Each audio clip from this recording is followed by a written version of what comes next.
하지 마세요.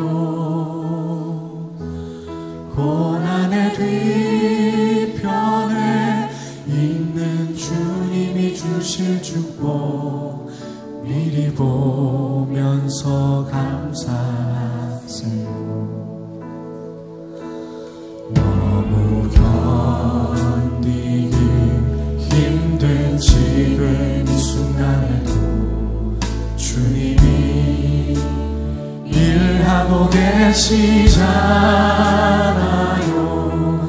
남들은 지쳐 앉아있을지라도 당신만은 일어서세요. 힘을 내세요. 힘을 내세요. 주님이 손잡고 계시잖아요. 주님이 나와 함께함을 믿는다면 어떤 역경도 이길 수 있잖아요.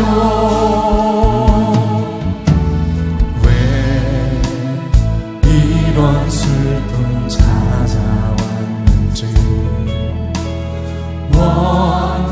원망하지 마세요. 당신을 잃은 것보다 주님께 받은 은혜 더욱 마음에 감사하세요.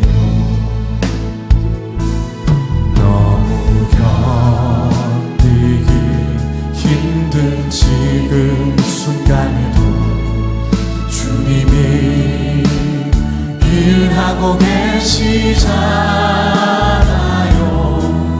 남들은 지쳐 앉아있을지라도 당신만은 일어서세요. 힘을 내세요. 힘을 내세요. 주님이 손잡고 계시잖아요. 주님이 나와 함께함을 믿는다면 어떤 고난도 견딜 수 있잖아요. 힘을 내세요. 힘을 내세요. 주님이 손잡고 계시잖아요. 주님이 나와 함께함을 믿는다면 어떤 고난도 견딜 수 있잖아요. 힘을 내세요. 힘을 내세요. 주님이 손잡고 계시잖아요. 주님이 나와 함께함을 믿는다면 어떤 고난도 견딜 수 있잖아요. 힘을 내세요. 힘을 내세요. 주님이 손잡고 계시잖아요. 주님이 나와 함께함을 믿는다면 어떤 고난도 견딜 수 있잖아요.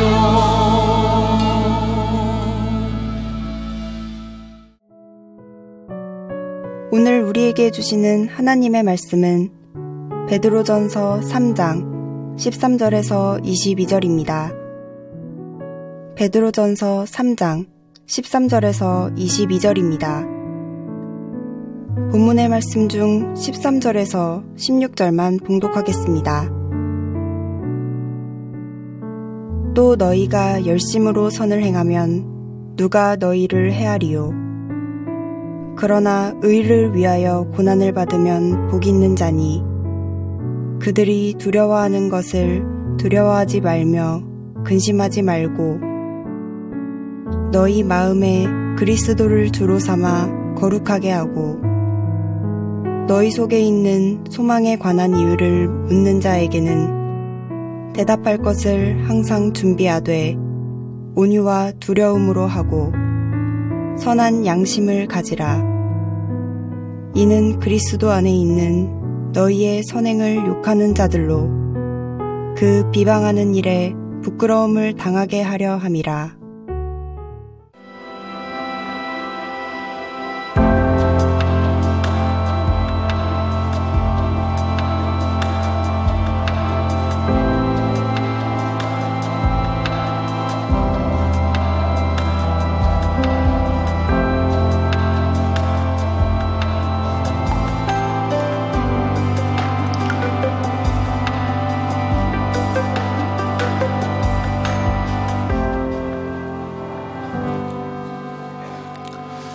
오늘 주일 12시 예배 오신 여러분들 한 사람 한 사람을 주님의 이름으로 사랑하고 축복합니다.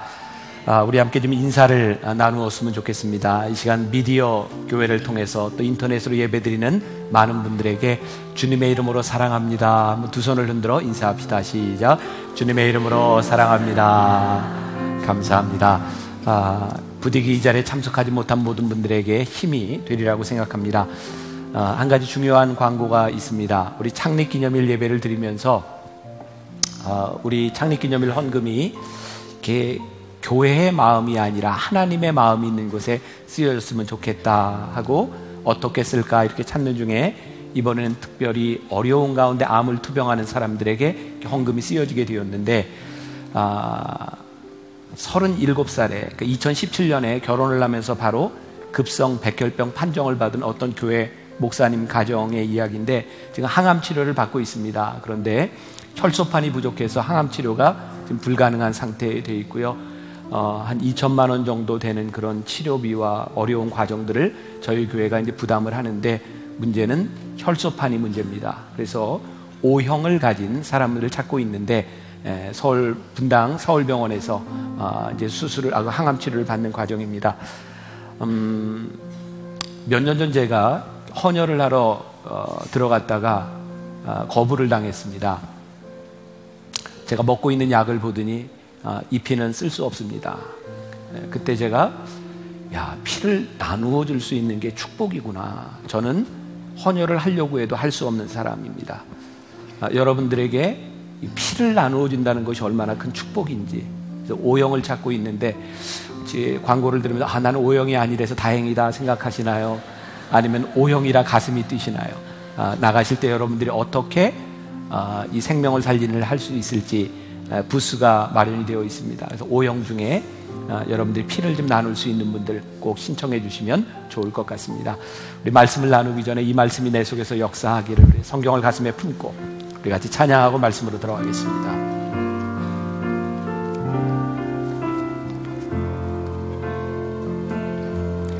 내 삶에 들어온 주님의 말씀이 내게 빛이 되시니 내 삶의 어두운 절망 가운데 소망 보게 하시네. 말씀이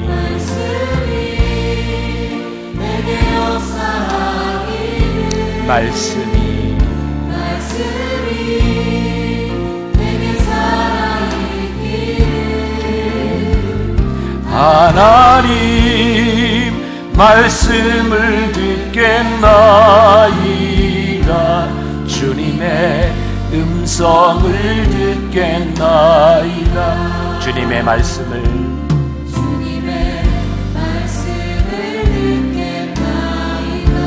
주님의 뜻대로 살겠나이다. 주님의 뜻대로 살겠나이다.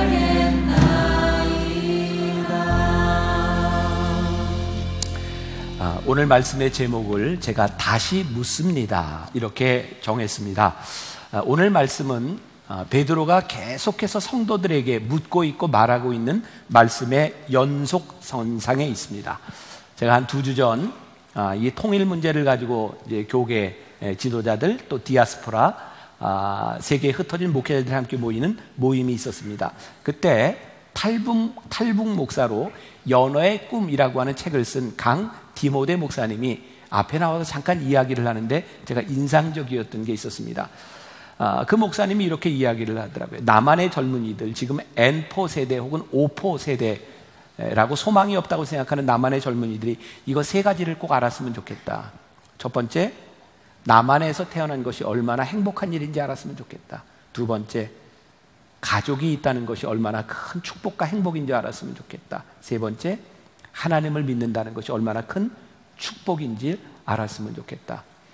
그분의 생각 가운데는요, 남한에 있는 젊은이들이 이 큰 기쁨과 행복을 모르고 살아가는 것 같다라는 취지였던 것 같습니다.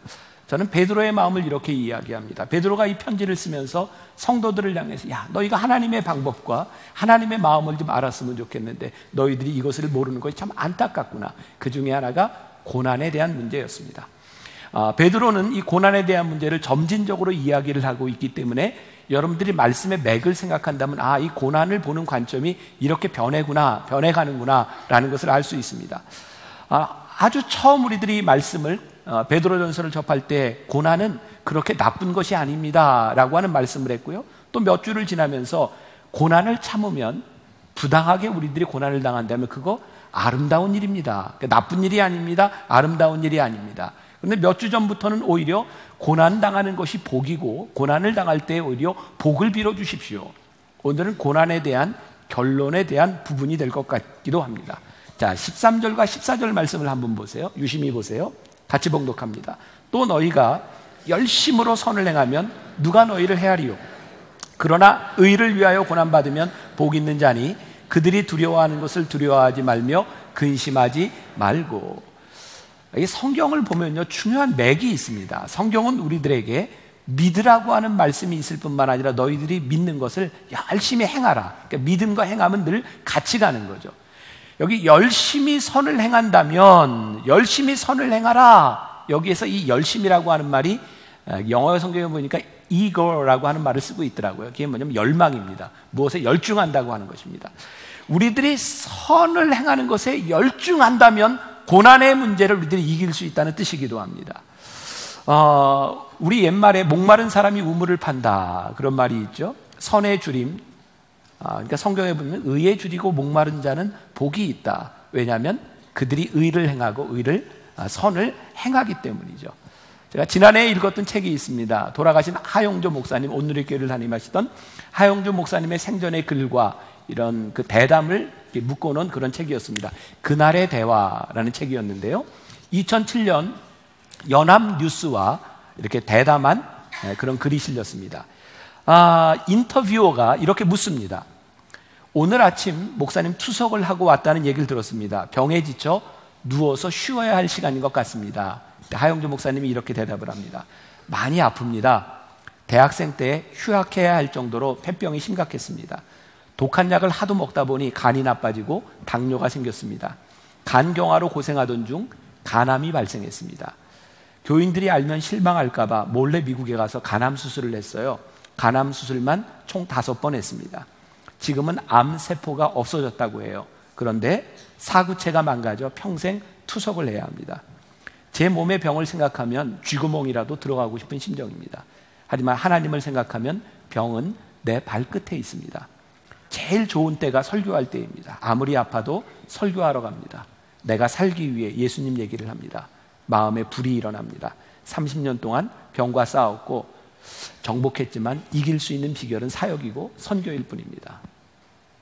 저는 같은 목회자의 입장이기 때문에 이 말씀이 더 이렇게 마음에 들어오는지 모르겠어요. 저는 이 정도까지는 아니지만 저도 목회를 하면서 이렇게 아픈 시간들을 많이 지나가게 되면서 정말 제일 미안했던 건 교인들이었어요. 그래서 때때로 아프다는 이야기를 할 수 없는, 그래서 이 마음이 참 이해가 되는 것 같습니다. 이 목사님을 30년의 투병 가운데서 이기게 했던 것은 그분에게 주셨던 하나님의 마음과 설교였다고 고백을 하고 있습니다. 목사님이 참 힘들었던 것, 저도 힘들었던 것이 그런 부분이었어요. 하나님, 제가 목회를 하면서 나쁜 짓 하는 거 아니잖아요. 제가 최선을 다해서 목회를 하는데 왜 저에게 건강한 몸을 좀 열심히 할 수 있는 것을 주시지 않나요? 그런데 깨닫게 된 것이 있습니다. 내가 의를 위하여, 하나님의 의를 위하여 고난을 받는 것, 그것이 복되구나. 저는 우리들에게도 이런 고백이 좀 있었으면 좋겠다. 기억하시나요? 제가 몇 주 전에 했던 말입니다. 우리가 고난을 받기 위해 기도할 필요는 없습니다. 그러나 우리에게 다가오는 고난을 복되게 할 수는 있습니다. 지지난주 토크 설교를 하면서 제가 그런 얘기를 했죠. 고난 당하는 것 힘든 일입니다. 그러나 고난을 생각하면 그 고난이 우리들에게 축복이 됩니다. 오늘 우리들이 이런 고백을 할 수 있었으면 좋겠어요. 나에게 찾아오는 고난이 복되구나. 제가 지난해 멜번에서 집회를 할 때였습니다. 집회를 인도하고 그 목사님 사모님과 이렇게 식사를 하게 되었는데, 식사를 하는 내내 이 사모님이 자기 남편 목사님에게 이런 이야기를 합니다. 당신도 아파야 되는 거 아니야? 한국에 보니까 유명한 목사님들 보면 적어도 폐병이 있든지 암이 있든지 그런 간증이 있어. 그리고 요즘 목사들은 공황장애 정도는 알아야 설교가 되는 것 같아. 제가 종종 그래서 이런 말을 하죠. 전신마취 한 번쯤 안 해보고 인생을 얘기하지 마라. 그러니까 이 고난을 보면 참 힘들고 어려운 일인데, 그 고난을 통해서 하나님이 우리의 삶을 복되게 하시는 일이 있어요. 고난은 힘든 겁니다. 아픈 겁니다. 그런데 우리들이 당하는 고난이 복되다, 이렇게 고백할 수 있으면 참 좋겠다. 이 말씀은 핍박의 시대를 살아가고 있었던 그 교인들에게 베드로가 어떤 마음으로 이야기를 하고 있는지, 너희의 고난이 복되구나 라는 고백을 할 수 없었다면 그들은 믿음을 지키지 못했을 수도 있어요. 하영조 목사님의 이야기입니다. 고난은 파도와 같습니다. 파도는 멈추지 않고 계속 다가옵니다. 당신의 인생에 고난이 올 때 휩쓸리지 말고 이겨내십시오. 파도를 타면 스포츠가 되는 것입니다. 오늘 우리들에게 고난이 파도처럼 몰려온다면 그것을 우리들이 스포츠로 만들 수 있다. 오늘 13절 말씀에 보니까 또 너희가 열심으로 선을 행하면 누가 너희를 헤아리요. 자, 고난을 이기는 방법 중에 또 너희가 열심으로 선을 행하면, 이 말이 무슨 말일까요? 여러분, 우리가 선을 행하면 그 고난을 당할 확률이 적지 않겠습니까? 우리들이 좋은 일을 하는데 누가 우리들에게 적대하겠습니까? 그러니까 우리들이 보편적인 인간관계에 있어서 내가 그 사람을 헤아려 하지 아니하고 선을 행하는데 왜 우리가 고난을 당하겠습니까? 그러니까 보편적으로 이야기를 해서 선을 행하면 우리들이 고난을 당할 일이 별로 없다, 이런 말입니다. 그런데 문제는 뭐예요? 우리가 선을 행하며 살아가는데 고난을 당하지 않는 것이 당연한 일인데, 그러나 우리들에게 선을 행하는 우리들에게, 의를 행하는 우리들에게 고난이 오는 거야. 14절에 보니까 그러나 의를 위하여 고난을 받으면 복 있는 자니.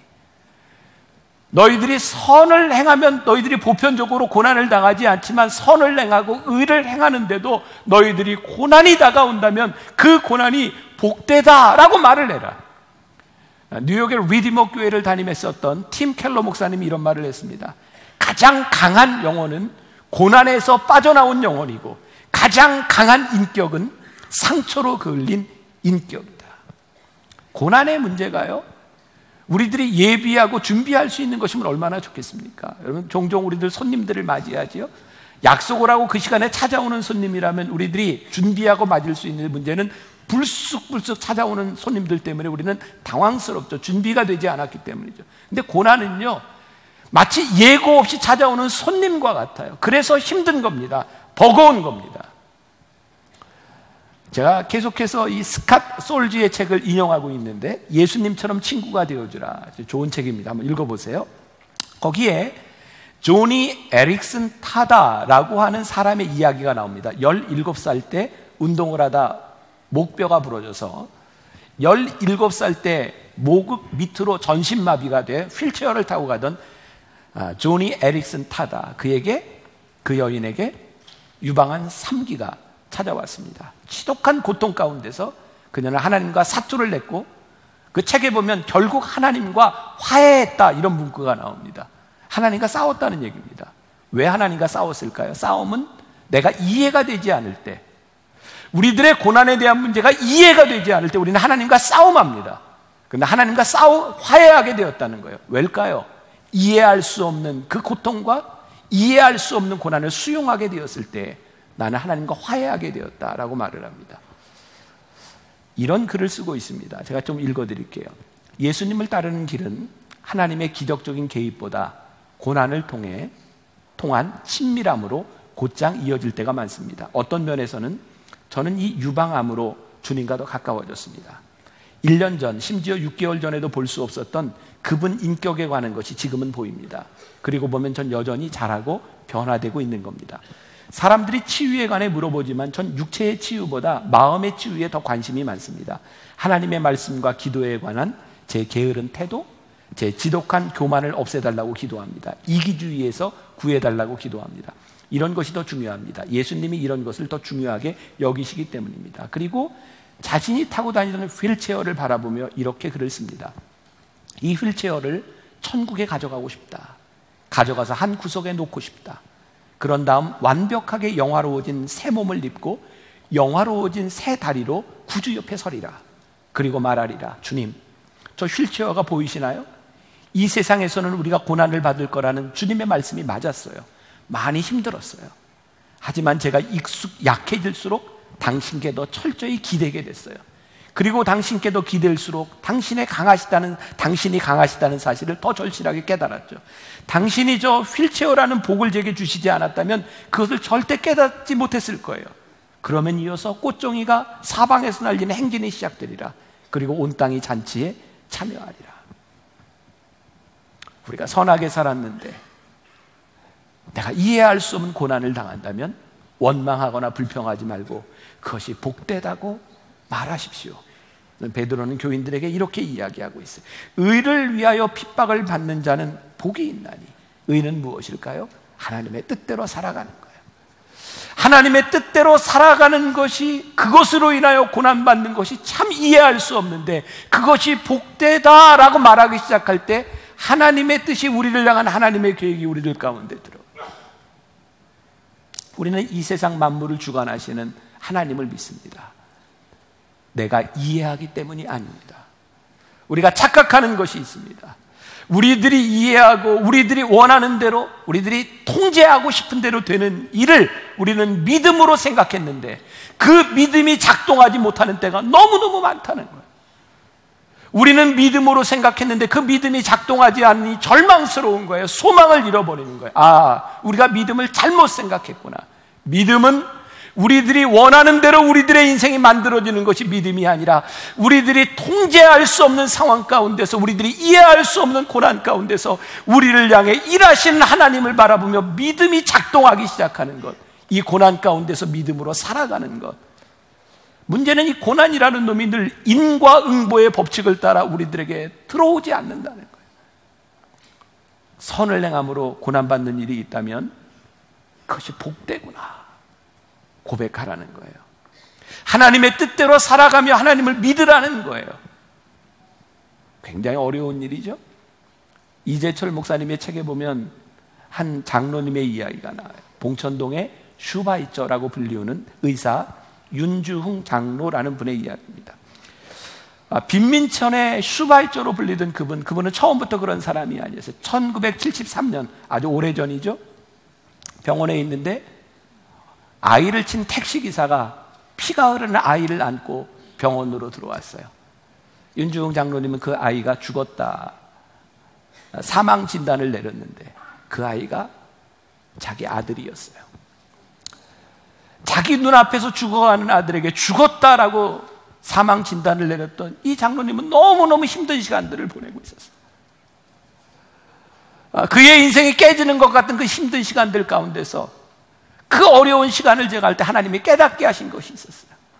이것이 너의 아픔으로 끝나는 것이 아니라 내 자식을 하늘로 데려가신 하나님의 이 일을 내가 이해할 수 없지만 그 자식으로 인하여 봉천동에 많은 어려움을 당하는 자식들을 보게 되었고 하나님께서 그 자식들을 돌봐라 말씀하셨고 이분은 그때부터 봉천동에 있는 빈민들과 아이들을 돌보는 수많은 아이들의 아버지가 되었어요.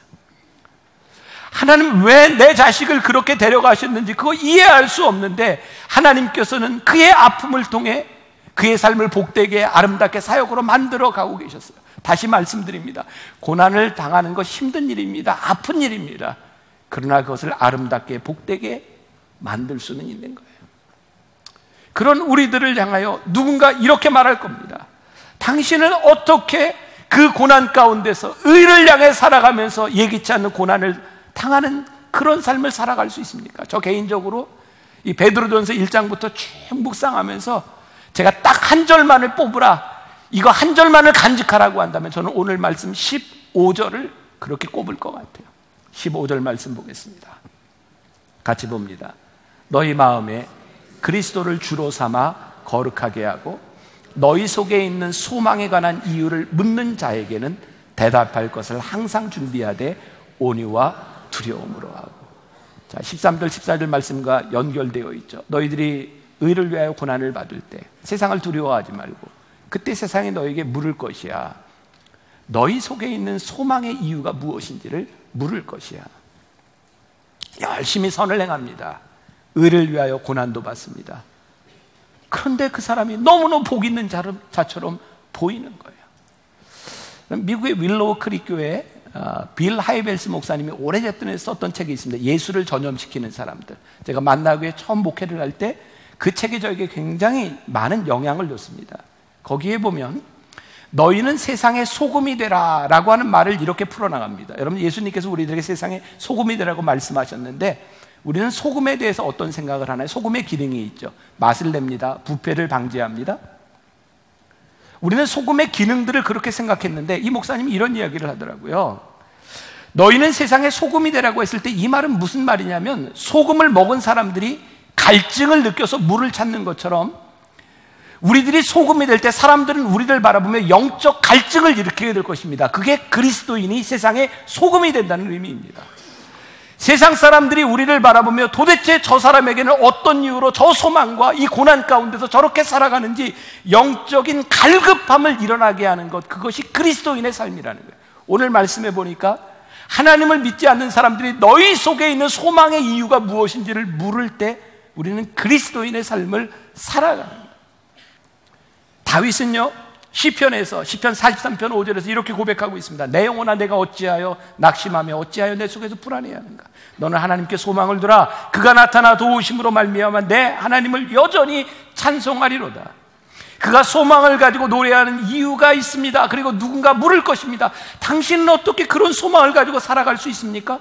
어떻게 그렇게 노래할 수 있습니까? 오늘 말씀이 소망에 관한 이유를 묻거든 여기에 정말 중요한 전제가 붙어 있습니다. 15절 말씀 이렇게 시작하고 있죠. 너희 마음에 그리스도를 주로 삼아 거룩하게 하고.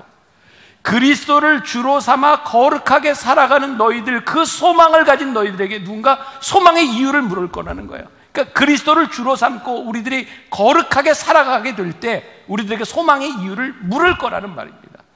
다시 돌아갑니다. 그리스도를 주로 삼는다. 지금 이 편지를 쓰고 있는 그 회중 크리스찬들이 누구입니까? 로마가 당시 세계를 지배하고 있었고 모든 로마의 지배에 있는 모든 비지배 계층들은 이렇게 고백해야 합니다. 시저, 황제는 주다. 그것이 모든 로마 사람들이 고백하는 일이었고 시저를, 가이사를 주라 고백하지 않으면 그건 죽음입니다. 그런데 그 상황 가운데서 시저가 주가 아니라 그리스도가 주님입니다라고 고백하는 것은 너무너무 어려운 일이었고요. 그리스도를 주로 고백하는 사람들의 삶 가운데서 뭐가 일어나냐면 거룩함이 드러난 거예요. 구별함이 드러난 겁니다. 사도 바울은요, 고린도전서 12장 3절에서 성령으로 아니하고는 누구든지 예수를 주라 시인할 수 없다고 말씀하고 있거든요. 이것은 단순히 지식적인 차원, 단순히 의지적인 차원의 문제가 아니라 성령께서 우리들에게 그리스도를 주라 시인한 우리들에게 주를 거룩하게 삼아 구별하여 살아가는 우리들을 바라보며 세상이 우리들에게 소망에 관한 이유를 묻거든 이라고 말을 하고 있어요. 오늘 여러분들에게 이렇게 도전을 드리고 싶습니다. 여러분들이 그리스도를 주로 삼았기 때문에 여러분들이 행동하는 것과 여러분들의 말하는 것이 어떻게 구별되었는가? 오늘 여러분들이 직장에서 살아가는 여러분들의 전문성, 여러분들의 직업을 놓고 나는 그리스도를 주로 삼았기 때문에 이런 일을 해. 나는 그리스도를 주로 삼았기 때문에 난 이렇게 살아가는 거야. 나는 그리스도를 주로 삼았기 때문에 내 삶의 가치는 이런 것이야. 나는 그리스도를 주로 삼았기 때문에 내 미래의 비전은 이런 것이야. 그렇게 살아가는 우리를 바라보며 세상이 우리들에게 소망의 이유를 묻는 거예요. 당신은 어떻게 그렇게 살아갈 수 있는 겁니까? 그리고 16절 말씀이 이렇게 이어지고 있어요. 선한 양심을 가지라. 이는 그리스도 안에 있는 너희의 선행을 욕하는 자들로 그 비방하는 일에 부끄러움을 당하게 하려 함이라. 여기에 그렇게 주로 고백하는 구별함을 이야기하면서 너희들이 선한 양심을 가져라. 선한 양심으로 세상 사람들을 부끄럽게 하려 함이라. 다시 말을 한다면 우리들이 주를 고백한다고 하면서 그리스도를 주로 삼았다고 하면서 우리들에게 선한 양심과 선한 행동이 없음으로 인하여 세상이 우리를 비방하고 있다, 이런 말이기도 합니다. 그러니까요, 우리의 믿음의 고백과 우리들의 삶은 같이 가는 거예요. 내가 주를 그리스도로 고백하고 거룩하게 구별하였기 때문에 우리들이 선한 양심과 선한 행실을 가지고 가는 거예요. 팀 켈러 목사님이 쓴 일과 영성이라고 하는 책이 있어요. 직장 생활을 하는, 사회 생활을 하는 사람들은 한 번쯤 보아도 좋은 책입니다. 좀 두껍기는 한데요, 굉장히 도움이 많이 되는 책이에요. 그 책의 내용 가운데 제가 요약하면 이런 이야기가 있어요. 미국에서요, 그 항공기 사고가 나서 굉장히 어려운 그 상황에서 크리스찬이었던 그 기장이 잘 기지를 발휘해서 사람이 다 살아난 일이 있었습니다. 그 책에서 이렇게 묻습니다. 크리스찬들에게, 사람들에게 이렇게 묻는 거예요. 여러분들이 이런 비행기에 사고를 당하게 되었을 때 선택할 수 있다면, 한쪽 아주 믿음이 좋은 기장이 있고 아주 실력이 뛰어난 기장이 있는데 둘 중에 하나를 선택한다면 여러분은 어떤 비행기에 타겠습니까? 여러분들은 믿음이 좋은 기장과 함께 장렬하게 죽겠습니까? 아니면 실력이 좋은 기장의 비행기를 타겠습니까? 누구를 선택하시겠어요? 뭐 고민하세요. 실력 좋은 사람 선택하지 않겠습니까? 비행기를 운전하는 데는 믿음보다 더 중요한 게 뭐예요? 비행기를 잘 운전해야 합니다. 제 말이 이상하게도 믿음보다 더 중요한 게 있습니다. 그 사람이 하는 일을 잘해야 믿음이 빛이 나는 거예요. 그러니까 하나님께서 우리를 믿음의 사람으로, 하나님의 사람으로 우리를 부르셨다고 하는 것은 뭔지 아십니까? 우리가 선한 양심을 가지고 믿음으로 살아간다는 건 무슨 말인지 아십니까? 하나님께서 우리들에게 주어진 삶, 우리들에게 주어진 지식, 우리들의 직업, 우리들의 삶에서 믿음이 있기 때문에 너희들이 선한 양심을 가지고 그 일에 최선을 다하며 너희들이 좋은 사람이 되라는 거예요. 그게 일과 영성인 거예요. 일과 영성은 떨어질 수 있는 것이 아니에요. 이 세상에 강력한 영향력을 주는 것은요, 우리들이 그런 소망을 가진 사람으로 우리들이 살아가는 거예요. 18절 말씀으로 넘어갑니다. 그리스도께서 단번에 죄를 위하여 죽으사 의인으로서 불의한 자를 대신하셨으니 이는 우리를 하나님 앞으로 인도하려 하십니다. 자, 계속 그리스도의 고난은 이 말씀을 잘 이해하는데 모티브가 되는 겁니다. 계속 그리스도의 고난과 연관이 되어 있어요. 예수님께서 고난을 받으시고 십자가에 죽으심으로 인하여 우리를 단번에 하나님께 인도하여 주셨어요.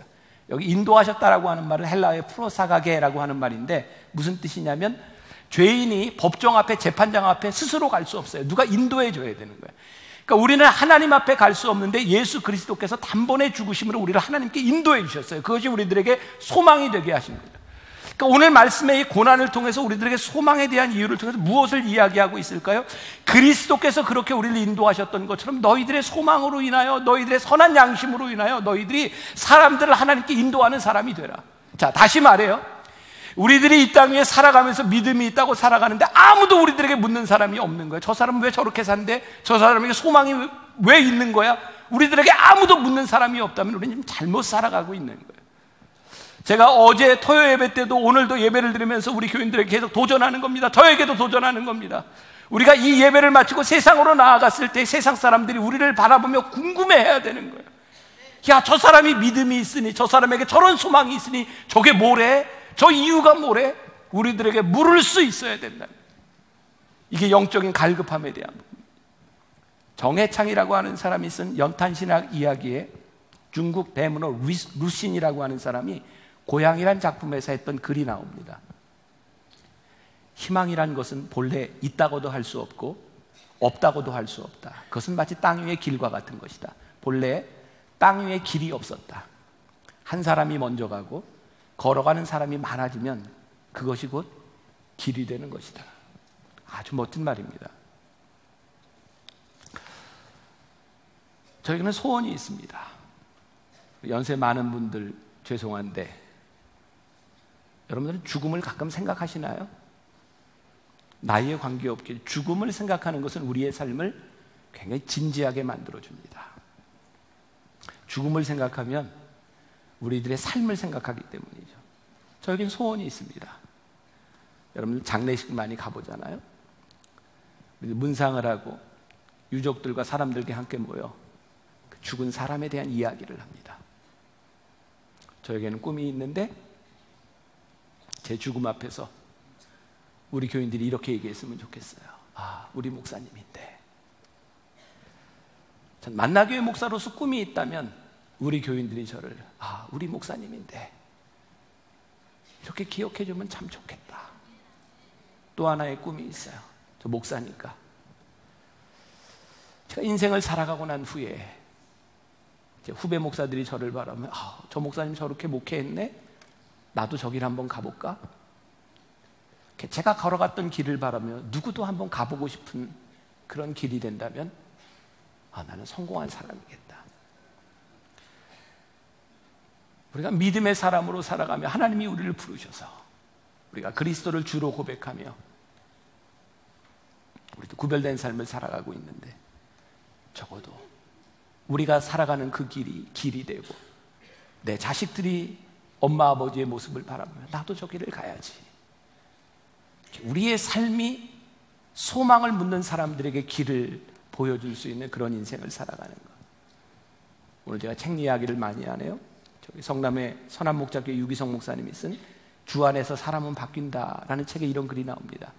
많은 그리스도인들이 죄 안 짓고 살기 어렵다고 말합니다.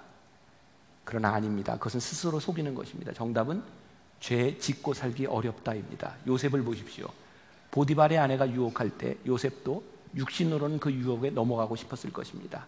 그러나 요셉은 죄 짓기가 어려웠습니다. 이것이 그리스도인입니다. 우리가 가진 문제는 죄의 유혹이 얼마나 강한가가 아니라 우리와 함께 계시는 주님을 바라보는 눈이 분명히 뜨였는가 하는 것입니다. 오늘 다시 우리들에게 물으시는 거예요. 우리의 고난 가운데서도 누군가 우리들에게 소망의 이유를 물을 수 있는 사람들, 우리의 인생에 구별된 삶을 살아가며 그 길을 걸어가며 누군가에게 그 길을 보여줄 수 있는 사람들, 여러분들에게 도전합니다. 이번 한 주간을 살아가며 누군가 우리의 모습을 바라보며 저 사람 왜 저렇게 산대? 저 사람의 소망이 무엇이래?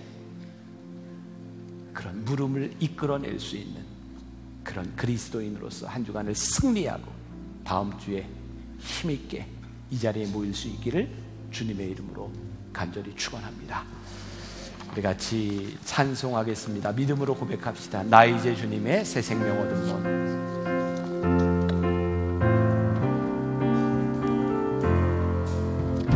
나 이제 주님의 새 생명 얻은 몸, 옛 것은 지나고 새 사람이로다.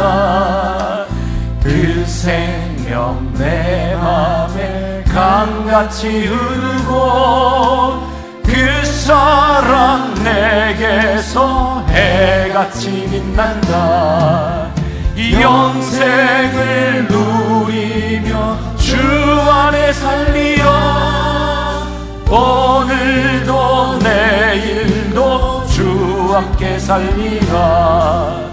주 안에 감추인 새 생명 얻으니 이전에 줬던 것 이제는 값없다. 하늘의 은혜와 평화를 맛보니 찬송과 기도로 주 함께 살리라. 영생을 누리며 주 안에 살리라. 오늘도 내일도 주 함께 살리라. 산천도 조목도 새 것이 되었고 죄인도 원수도 친구로 변한다.